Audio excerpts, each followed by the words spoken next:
नमस्ते, मी योगेश कुटे. लेट्सअप खबर बातमध्ये तुम्हा सर्वांचं पुन्हा एकदा स्वागत. नियती क्रूर असते, नियती कठोर असते असं नेहमीच बोललं जातं.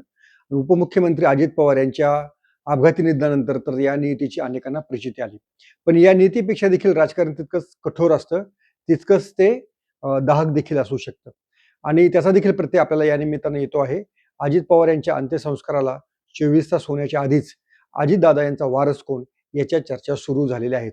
अर्थात राजकारणामध्ये हे नवीन नाही, कारण अनेकांच्या राजकीय जीवनाशी संबंधित असा हा वारसदाराचा निर्णय असतो. तो योग्य वेळी घ्यावा लागतो. अधांतरी जर राहिलं तर वेगवेगळ्या क्लुप्त्या करून, वेगवेगळ्या खेळ्या करून वेगळीच एक नवी शक्यता निर्माण होऊ शकते. त्यामुळे जे प्रस्थापित लोक आहेत, ती ही घडी विस्कटली जाणार नाही याची काळजी घेतात. आणि त्यानुसारच जेव्हा बारामतीमध्ये अजित पवार यांचे अंत्यसंस्कार सुरू होते, त्याच वेळेस अनेकांच्या मनामध्ये एकच प्रश्न होता, तो म्हणजे अजित पवार यांचा राजकीय वारसदार कोण? अजित पवार यांच्यानंतर राष्ट्रवादी काँग्रेसचे सूत्र कोणाकडे जाणार? आता या सगळ्या चर्चेला ते तोंड फोडलं ते मंत्री नरहरी झिरवळ यांनी. त्यांना साहजिकच पत्रकारांनी प्रश्न केला आणि अजितदादा यांच्यानंतर जागा कोणी घ्यावी असं तुम्हाला वाटतं? तेव्हा त्यांनी अगदी कोणताही संकोच न बाळगता, क्षणाचाही विलंब न लावता त्यांनी सुनेत्रा पवार यांचं नाव घेतलं. ते स्वाभाविकच होतं. आपण आधीच्या व्हिडिओमध्ये देखील म्हटलेलं होतं की राष्ट्रवादी काँग्रेस अजित पवार पक्षातल्या बहुतांश आमदारांचं, नेत्यांचा जो कल आहे तो सुनेत्रा पवार यांच्याकडेच आहे.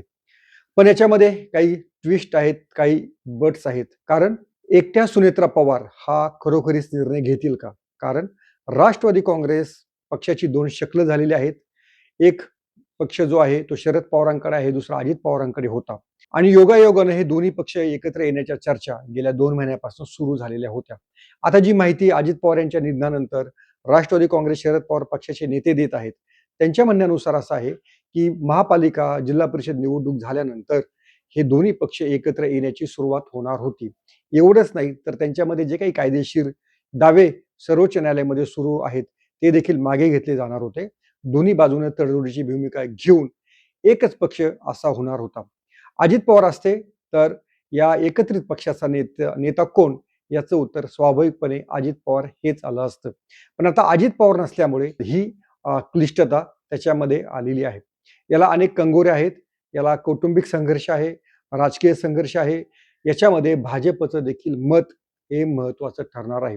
अजित पवार यांच्या पक्षाचा वारसदार कोण याच्यामध्ये सर्वात महत्वाचं मत कोणाचं ठरेल असा जर प्रश्न तुम्ही मला विचारला तर माझं उत्तर तुम्हाला थोडंसं धाडसाचं वाटेल. ते मत आहे किंवा ते जे उत्तर आहे माझ्या म्हणण्यानुसार ते मुख्यमंत्री देवेंद्र फडणवीस यांचं. शरद पवार यांच्यापेक्षाही देवेंद्र फडणवीस यांच्या मताला या सगळ्या नवीन सगळ्या राजकीय घडामोडीमध्ये महत्वाचं स्थान येणार आहे. कारण राष्ट्रवादी काँग्रेस, अजित पवार पक्षाचे जे कोणी नेते, आमदार, मंत्री आहेत त्या सर्वांना सत्तेसोबत राहायचं आहे. सत्तेसोबतच त्यांना पुढची 4 वर्षे काढायची आहेत. त्यासाठी त्यांना भाजपच्या मनामध्ये काय आहे, भाजपची कोणत्या नावाला अनुकूलता आहे, याचा त्यांना अंदाज घेणं अपेक्षित आहे. भाजपच्या मनामध्ये देखील सुनेत्रा पवार यांचंच नाव असू शकतं. भाजपनं आज अजित पवार यांच्या निधनानंतर त्यांना श्रद्धांजली वाहणारी एक जाहिरात राज्यातल्या सर्व वर्तमानपत्रांच्या पान क्रमांक 1 वर प्रसिद्ध केलेली आहे. त्यामुळं अजित पवार यांना किंवा यांच्याशी आपली किती घनिष्ठता आहे, अजित पवार आणि भाजप यांचं नातं अतूट आहे, हा देखील एक मेसेज या जाहिरातीमधून देण्याचा भाजपनं प्रयत्न केलेला आहे. राष्ट्रवादी काँग्रेसच्या, अजित पवार पक्षांच्या आमदारांना देखील तेच हवं आहे. त्यामुळं देवेंद्र फडणवीस यांचा कल ज्या बाजूला असेल तो राष्ट्रवादी काँग्रेस, अजित पवार पक्षाचा वारसदार ठरेल. याच्यामध्ये साहजिकच नाव हे सुनेत्रा पवारांचं आहे. आता याच्यामध्ये त्या लगेच उपमुख्यमंत्री होतील का? लगेच त्या खासदारकीचा राजीनामा देऊन राज्याच्या मंत्रिमंडळात येतील का? या प्रश्नांची उत्तरे येण्यासाठी आपल्याला किमान एक आणखीन 5 ते 6 दिवसांचा कालावधी हवा असणार आहे. कारण त्या प्रचंड दुःखामध्ये आहेत. तर माध्यमांनी अशा देखील बातम्या चालवल्या की प्रदेशाध्यक्ष सुनील तटकरे, छगन भुजबळ, प्रफुल्ल पटेल हे त्यांना भेटले आणि त्याच्या आधारे त्यांनी असं म्हटलं की सुनेत्रा पवारांचं मन वळवण्याचा प्रयत्न ही नेते मंडळी करत आहेत. पण मला वाटत नाही की अंत्यसंस्कारानंतर लगेचच या चर्चांना सुरुवात झाली असेल. पण अनौपचारिक तर चर्चा ही नक्कीच कोणत्या ना कोणत्या पातळीवरती सुरू असेल. थेट पवार कुटुंबियांशी कुणी बोललं नसेल, पण हे नेते आपापसात बोलले असतील. आपापल्या मतांचा अंदाज, इतर नेत्यांच्या मतांचा अंदाज देखील त्यांनी या निमित्तानं घेतला असेल. सर्वांचं एकमत हे सुनेत्रा पवार यांच्या नावावर होऊ शकतं. कारण धनंजय मुंडे, छगन भुजबळ, दिलीप वळसे पाटील, सुनील तटकरे ही जी नेते मंडळी आहेत, हे एकमेकांचं नेतृत्व मान्य करणार नाहीत. त्यातही जो तो स्वतःला सिनियर समजतो, जो तो स्वतःला लोकप्रिय समजतो आणि मग दुसऱ्याच्या हाताखाली त्याच्या हाताखाली मी का काम करू, असा देखील प्रश्न अशा नेत्यांमध्ये येऊ शकतो. त्यामुळं सुनेत्रा पवार हेच अजित पवार यांचा वारसदार म्हणून त्यांच्याकडे राष्ट्रवादी काँग्रेस पक्षाची आधी अध्यक्षपदाची धुरा जाईल. त्यानंतर भाजपचे नेते ठरवतील की त्यांना मंत्रिमंडळामध्ये केव्हा घ्यायचं. बारामती विधानसभेच्या जागेचा देखील प्रश्न या निमित्तानं चर्चेला आलेला आहे की अजित पवारांनंतर बारामतीचं नेतृत्व, बारामतीच्या विधानसभेचं प्रतिनिधित्व कोण करणार. तर त्याचं देखील उत्तर, जर सुनेत्रा पवार या राज्याच्या मंत्रिमंडळामध्ये येणार असतील आणि यावं अशी जर राष्ट्रवादी काँग्रेसच्या नेत्यांची आत्तापासून इच्छा आहे, तर साहजिकच ती जागा ही सुनेत्रा पवारांकडे जाऊ शकते. सुनेत्रा पवार यांची जी काही खासदारकी जागा रिक्त होणार आहे, त्या जागेवरती पार्थ पवार जाऊ शकतात, असं साधारणपणे राजकीय चर्चेतनं सामोरं येत आहे. अर्थात याला इफ अँड बट्स खूप आहेत, भरपूर आहेत. शरद पवार हे या प्रकरणामध्ये काय भूमिका घेणार हे देखील महत्वाचं ठरू शकतं. सुप्रिया सुळे आणि रोहित पवार यांना अजित पवार यांच्या पक्षाशी जुळून घेताना काही तडजोडी कराव्या लागणार आहेत का? त्यांच्या महत्वाकांक्षांना काही मुरड घालावी लागणार आहे का? की एक फक्त नेता म्हणूनच अजित पवार यांच्या पक्षासोबत विलिनीकरण करायचं, हा एक धोरणात्मक निर्णय राष्ट्रवादी काँग्रेस शरद पवार पक्षाला घ्यावा लागणार आहे. दुसरी सगळ्यात महत्वाची गोष्ट आहे, जरी राष्ट्रवादी काँग्रेस शरद पवार पक्षाच्या नेत्यांची एकत्रीकरणाची इच्छा असली तरी भाजपचा त्याला ग्रीन सिग्नल आहे का?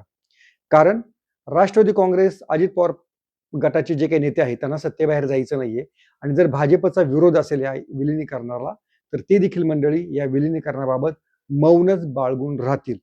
त्यामुळं आता जो आग्रह आपल्याला दिसतो आहे किंवा या विलिनीकरणाविषयी जे कुणी बोलत आहे, ते राष्ट्रवादी काँग्रेस शरद पवार पक्षाचे नेते बोलत आहेत की असं आमचं एकत्रीकरण करायचं ठरलेलं होतं. अजून त्याबाबत अजित पवार यांच्या पक्षातली मंडळी काही बोलत नाहीयेत. कुटुंब म्हणून शरद पवार यांचं म्हणणं सगळं मान्य करतील, पण राजकीय पक्ष म्हणून जेव्हा निर्णय घ्यायचा असेल, तेव्हा भाजपचा देखील ग्रीन सिग्नल तितकाच या नवीन सत्तारोहणामध्ये महत्वाचा ठरणार आहे.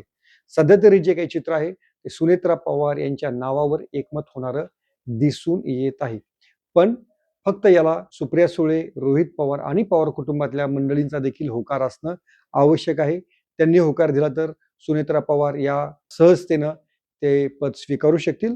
पण विरोध असेल तर राष्ट्रवादी काँग्रेसची इतर मंडळी त्यांना आग्रह करून हे पद स्वीकारायला भाग पाडतील, हे मात्र तितकंच खरं आहे. त्यामुळे आधी म्हटलं तसं नियती कठोर आहे, पण राजकारण त्याहून कठोर आहे आणि त्याहून उघडं नागडं आहे. त्यामुळे एखाद्या नेत्याच्या गेल्यानंतर, त्याच्या निधनानंतर अशी चर्चा होणं स्वाभाविक आहे आणि ती आपण कुजबुजत असतो. पण माध्यमांनी केली की अनेकांना वाटतं, अरे तुम्हाला काही धीर, दम, संयम काय आहे की नाही? पण जे लोकांच्या मनामध्ये आहे त्याची उत्तरं आम्हाला शोधावी लागतात आणि ती तुमच्यापर्यंत आणावी लागतात, एवढं मात्र निश्चित. म्हणूनच हा व्हिडिओ केलेला आहे. हा व्हिडिओ तुम्हाला कसा वाटला आवर्जून सांगा. पाहत राहा लेट्सअप मराठी.